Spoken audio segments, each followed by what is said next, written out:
AudioJungle.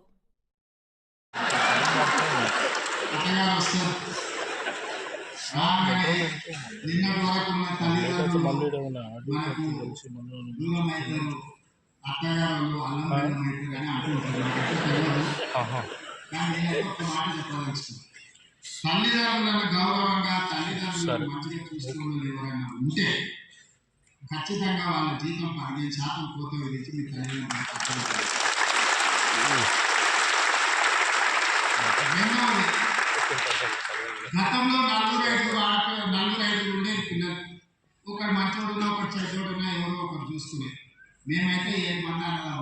మేము 7 మంది అన్నదాం ఇద్దరు సరిగ్గా మా తల్లిదండ్రులు చూసుకోకపోయినా నలుగురు చూసుకునే అవకాశం ఉంది. కానీ ఈ కాలంలో ఒకే ఒక సంతానం ఉంటుంది, కొడుకైనా బిడ్డ. మరి బిడ్డ పెళ్ళై అత్తగారింటికి వెళ్తే అత్తగారులు ఆ బిడ్డను అమ్మా నాయన చూసుకోవద్దు, ఆర్థిక సహాయం అందించొద్దు అని నిబంధన పెట్టడం మంచిది కాదు. ఈడున్న ఆడపడుచులందరికీ నా సూచన, మీరు అత్తగారింటికి పోయినా మీ తల్లిదండ్రుల బాధ్యత మీదే. మీకైతే సంతానంలో చాలా మంది ఉన్నారు. ఒకరు ఇద్దరి కంటే అసలు అంతకు మించిన సంతానం ఈ కాలంలో లేనే లేదు.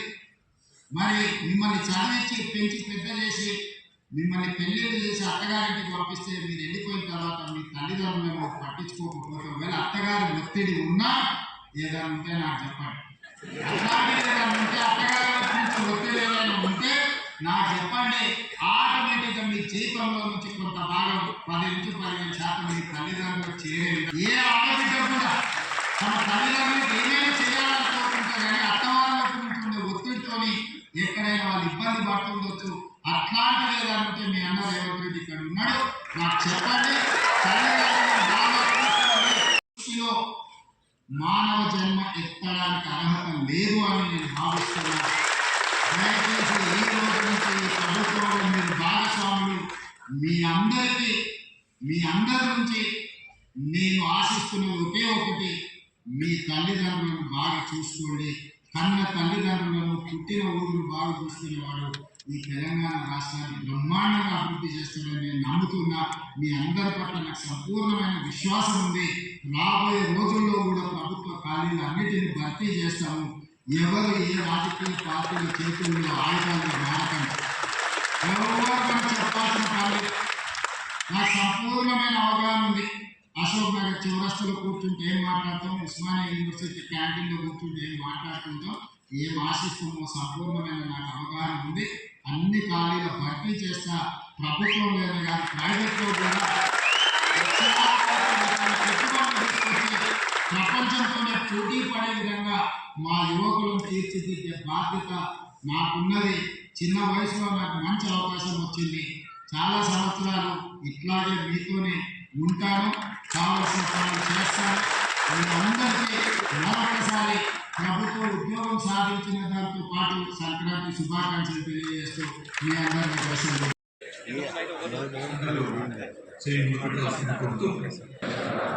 గ్రూప్ 3కి ఎంపికై ప్రభుత్వ సేవలో అడుగు పెడుతున్న నేను నాకు అప్పగించిన బాధ్యతలను చట్టరహితంగా అందించడానికి ఎల్లవేళలా సిద్ధంగా ఉంటానని ఉన్నతాధికారుల బృంద స్ఫూర్తితో ప్రభుత్వానికి ప్రజలకు విశ్వాసపాత్రుడిగా త్రికరణ శుద్ధిగా సేవలను అందిస్తానని నియమానుసారం విధులు నిర్వహిస్తానని ప్రతిజ్ఞ చేస్తున్నాను. కంగ్రాచులేషన్స్.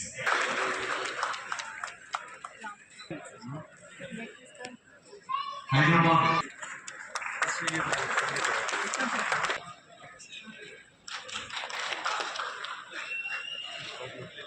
జోగులాంబ గద్వాల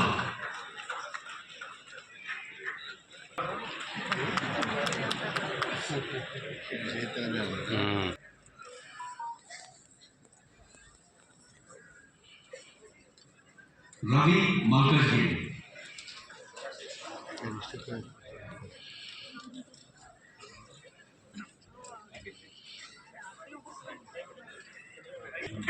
आदिलाबाद मोहम्मद सादिक अली, మనకు సీఎం గారు నేరుగా ఆదిలాబాద్ నుంచి వచ్చిండు. అక్కడ రైతులతో మాట్లాడి 2 చేసి జవాబు రూపంలో అభిషేక్ రెడ్డి గారు రంగారెడ్డి.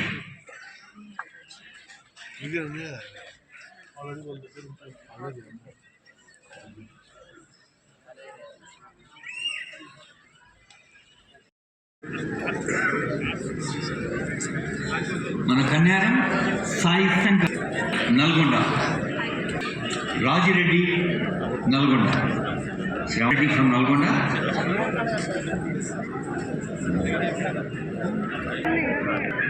సిరిసిల్ల,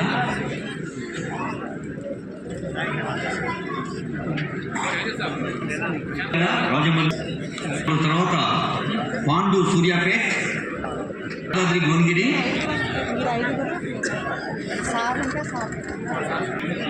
తర్వాత Mohammad Amir Mahabub Nagar, P Srinivas Peddapalli, Pradeep Narayanpet, Pradeep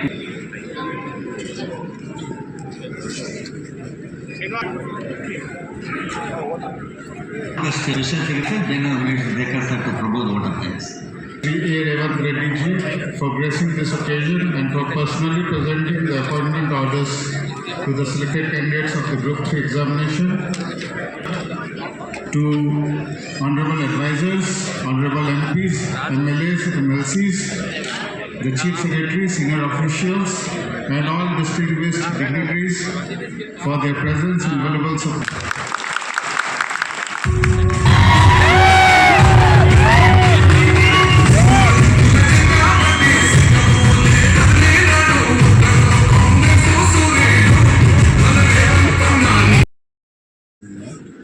honourable CM chair ద్వారా పూర్తి చేయడం జరిగింది. టోటల్ మనకు 1400 వరకు క్యాంప్స్ ఎంపిక అయింది. వాళ్ళకి ఈరోజు అపాయింట్మెంట్ ఆర్డర్స్ ఇవ్వడం జరిగింది. అందరం చాలా సంతోషం పడుతున్నారు. తర్వాత ప్రెస్కి కూడా ప్రత్యేకంగా ధన్యవాదాలు తెలియజేస్తున్నాను. వాళ్ళు కూడా మంచిగా ఈ ప్రోగ్రామ్ కవర్ చేసుకున్నారు.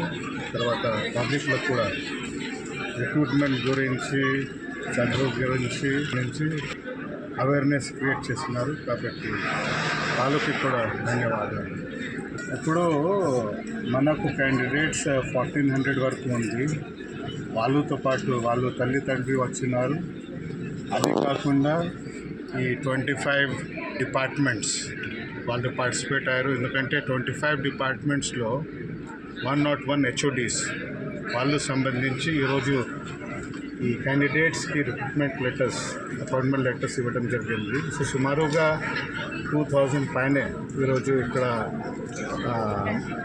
నంబర్స్ ఈ కార్యక్రమంలో పాల్గొన్నారు.